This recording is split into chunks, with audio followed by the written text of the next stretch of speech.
I live in District 10, so while I am a California Public Utilities Commissioner, I live in BVHP. Yeah. Day and night and day. I live here. It's a great community. Kim and I live right off Candlestick Point. As I tell my friends, at night, I listen to some Miles Davis, I smoke a cigar on our deck looking at two bridges, and I listen to the romantic sounds of automatic weapons being exchanged. All right? But that's the way we do out here. But it doesn't have to be that way. It does not have to be that way. It's not just the sewage treatment we have, it's the disproportionality of all of the toxins that San Francisco has a tolerance of that end up in District 10. We need a leader that can reverse that trend. Yesterday at the Black History Month kickoff at City Hall, Mayor Newsom, who I think is a good man, kept talking about the disproportionate amount of benefits that are coming to the African American community. I want to know, where are they? We need her kind of leadership. We need Lynette's legislative experience as a redevelopment commissioner, as a taxi commissioner, as a very effective BART board leader. We need her legislative prowess and ability to not only stand up, but to collect the votes that we need to reverse the trend. If we do not have her leadership, our community will be controlled by developers. Let me just make that very clear. We have development companies who are now selecting our leaders. If you get a contract with the developer, all of a sudden you're a leader. If you don't, all of a sudden you're mad and you feel you should be the leader. Okay? We cannot have a community that is controlled by real estate interests. This is our land. This is our community. And we need a leader who will stand up and be effective.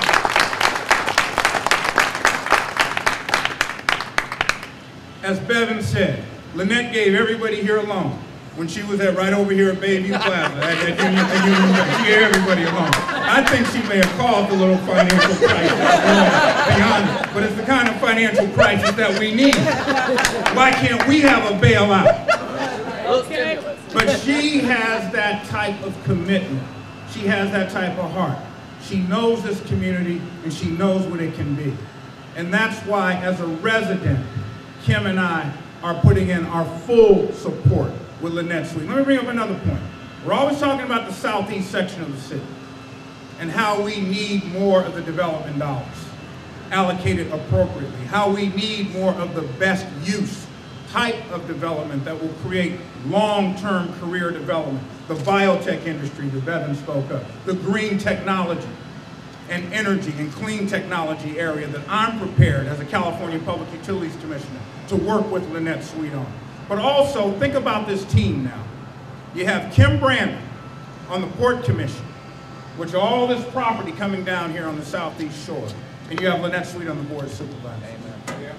I See, like it. that's the way you have to work. That's the way you have to work. And I'm giving you my full commitment. The California Public Utilities Commission puts millions of dollars into San Francisco in the area of solar energy and green housing and biomass. And with a team like this, I can see us. I can see me getting the votes that I need to direct the resources here in a way that are going to benefit your children, your grandchildren, and we can turn this community around. I don't want to talk about Cow Hollow or Pacific Heights. Let's go 3 minutes over to Burnell Heights.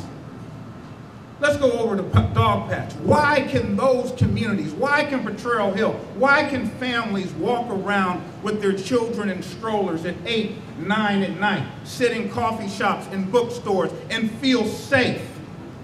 Yet we feel often victimized and terrorized by an element that this city finds tolerant for this region, but would not accept in other communities. Lynette Sweet was stand up, and Lynette Sweet was supervisor, that Home Depot would have been built 6 years ago. Now it's going to be a Lowe's. Never again, when Lynette Sweet is supervisor, will people from other areas of San Francisco come to the Board of Supervisors or the Planning Commission or the Redevelopment Commission and talk about what Bayview needs in their community. Those days are over. So let me say, we have to do this. We're going to have to get out. We're going to have to hit the streets. We're going to have to write those checks, because all of our cousins are running for this office, right? So we have to be able to tell them, you know, I love you, Pookie. I really do. And Pookie, you got a future. You do.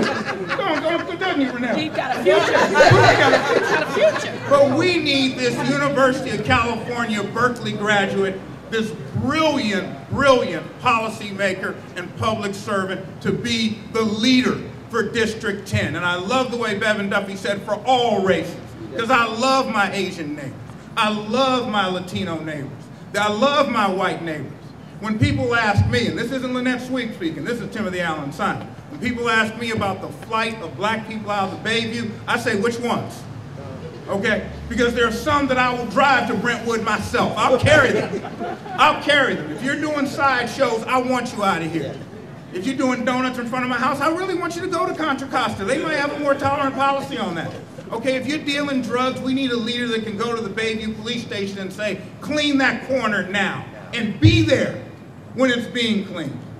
So I'm passionate about this, as you can tell, because I live here and we have to have this change. Ladies and gentlemen, let's make sure that Lynette Sweet is the next supervisor of District 10. Thank you.